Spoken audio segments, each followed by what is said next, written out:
Histórias do Caminho, Simeão.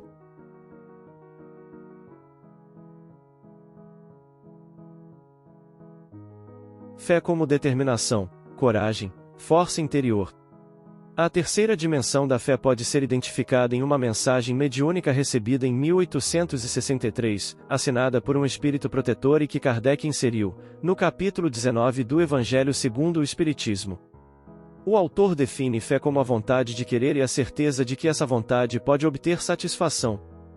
Segundo ele, a fé robusta dá a perseverança, a energia e os recursos que fazem se vençam os obstáculos, assim nas pequenas coisas, que nas grandes.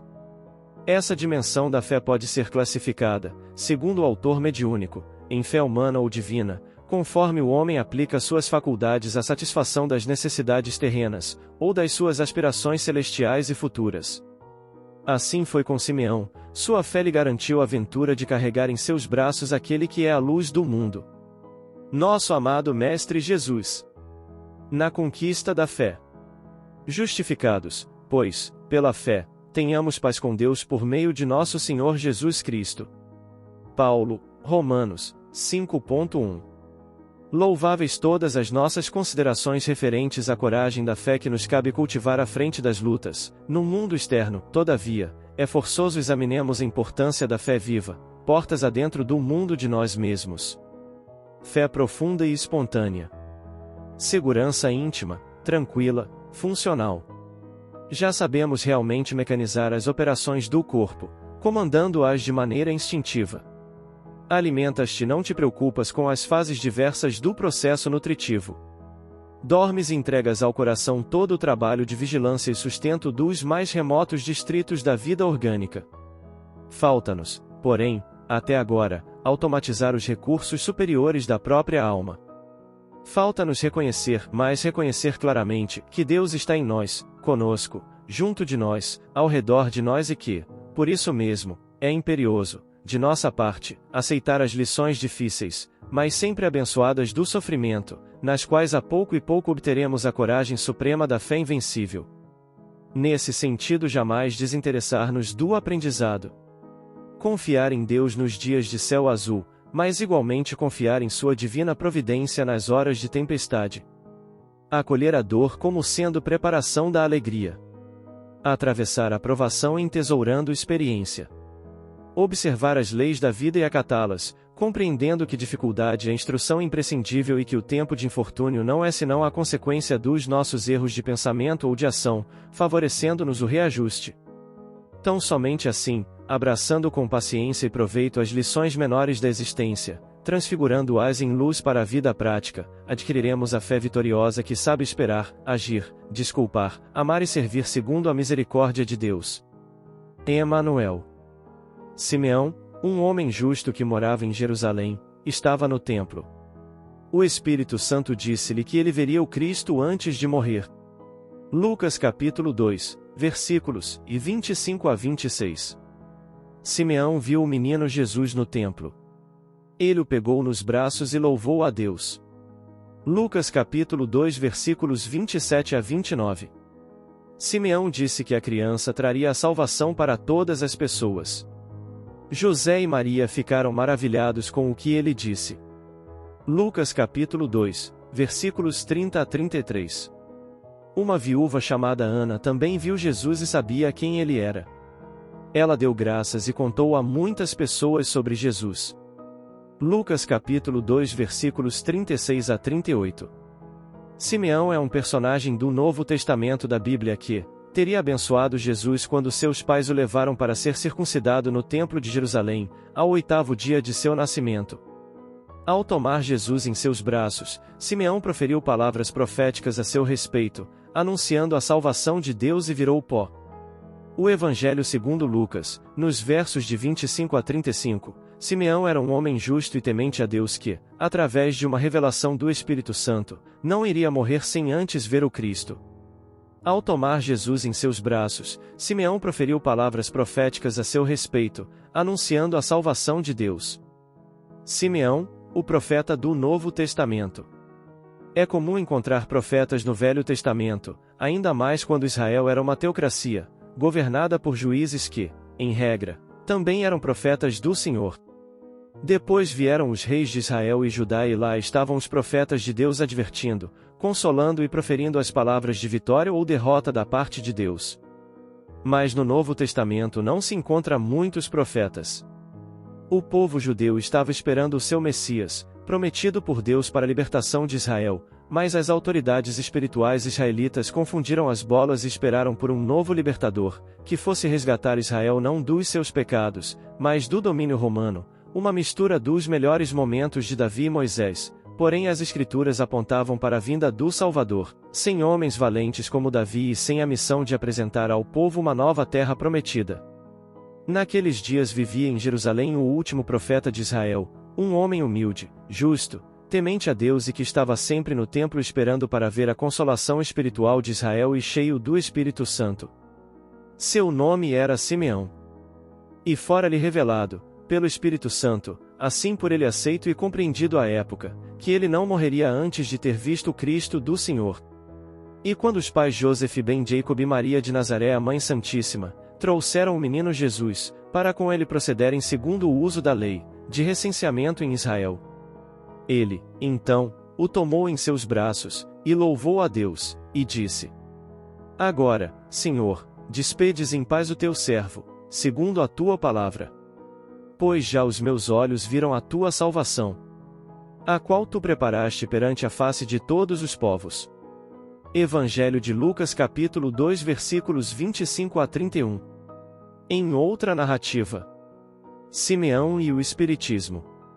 Simeão já era bem idoso, mas o Espírito de Deus revelou a ele que ele não morreria sem antes ver o Cristo de Deus, e Simeão creu e esperou na promessa.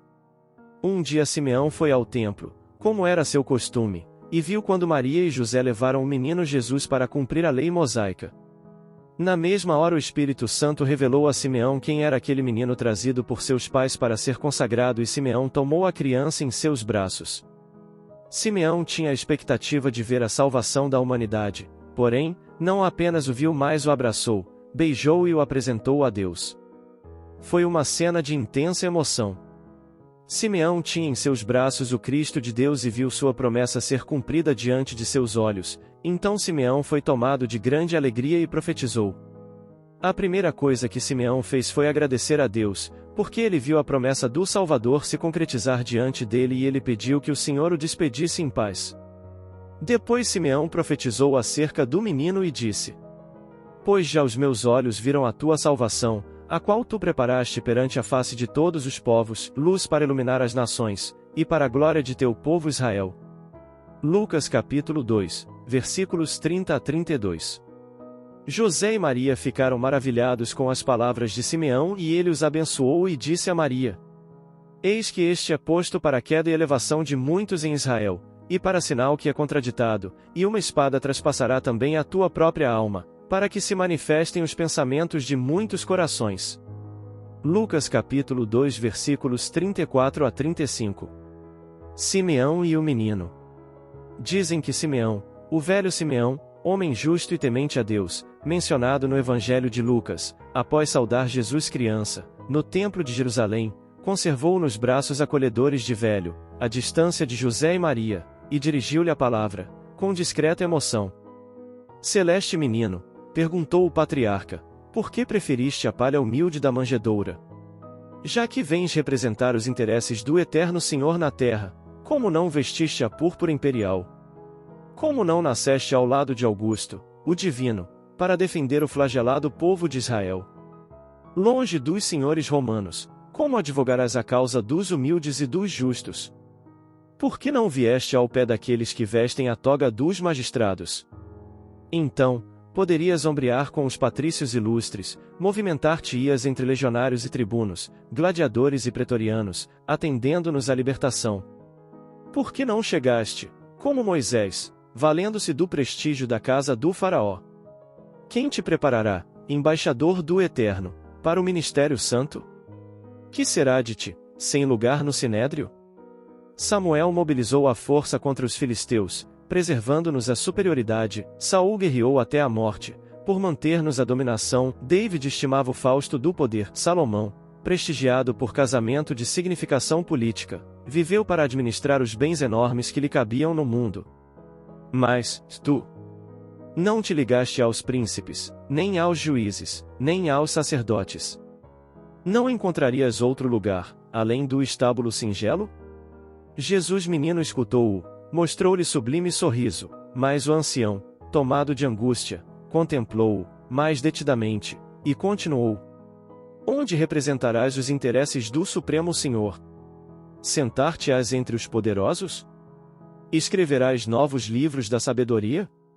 Improvisarás discursos que obscureçam os grandes oradores de Atenas e Roma? Amontoarás dinheiro suficiente para redimir os que sofrem? Erguerás novo templo de pedra, onde o rico e o pobre aprendam a ser filhos de Deus? Ordenarás a execução da lei, decretando medidas que obriguem à transformação imediata de Israel?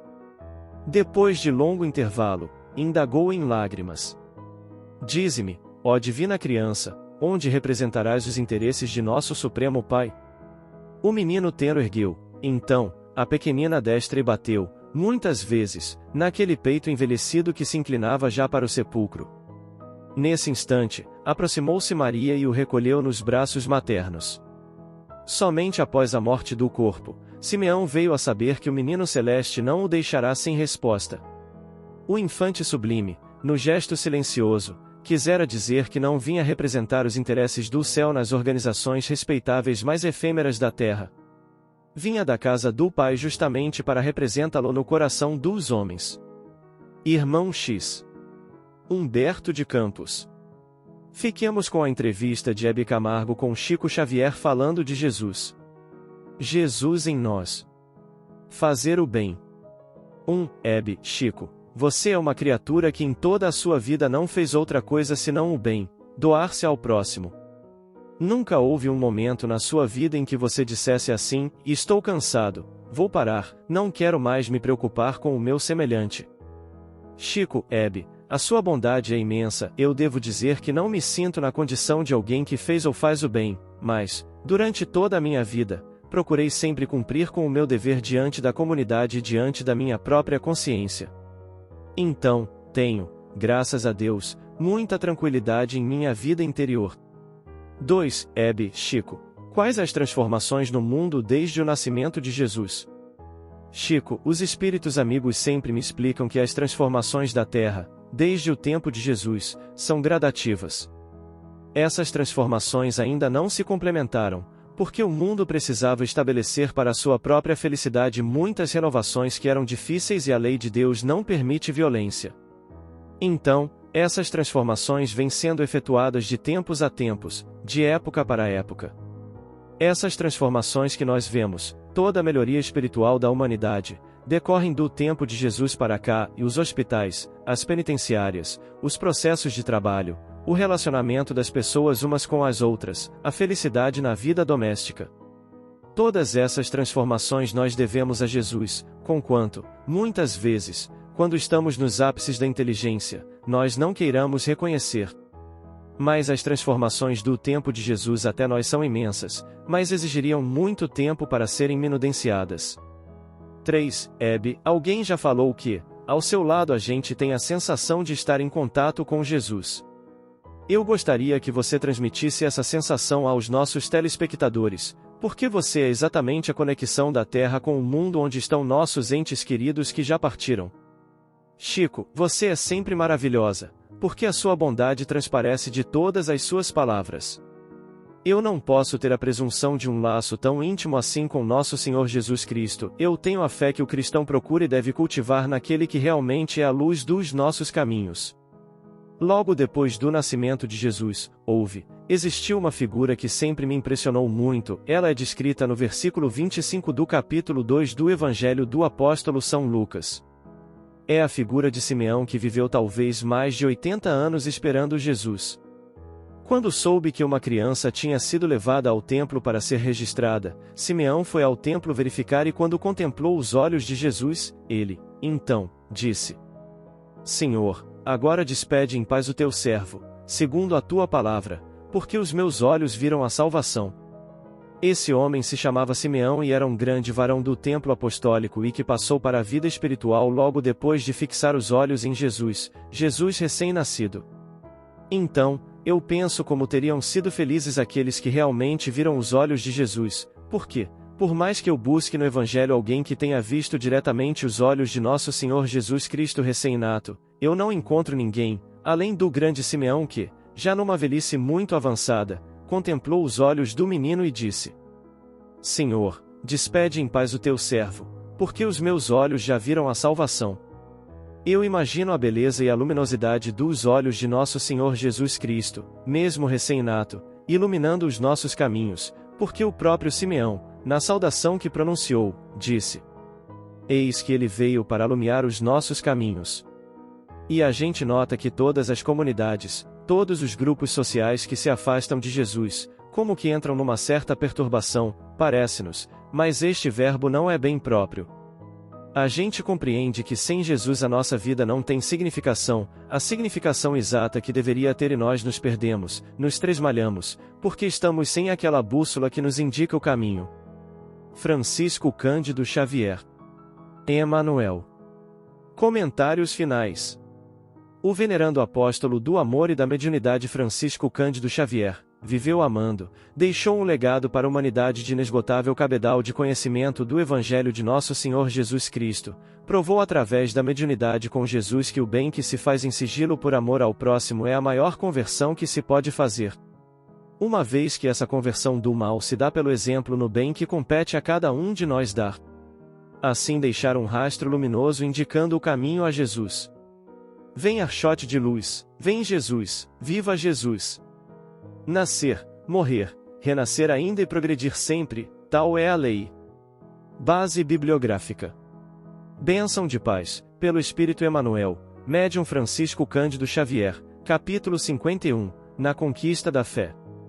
Espiritismo.tv. Pontos e contos, pelo Espírito Irmão X, Médium Francisco Cândido Xavier, capítulo 25, Simeão e o Menino. Jesus em Nós, pelo Espírito Emanuel, Entrevistas com Chico Xavier, capítulo 1, Fazer o Bem,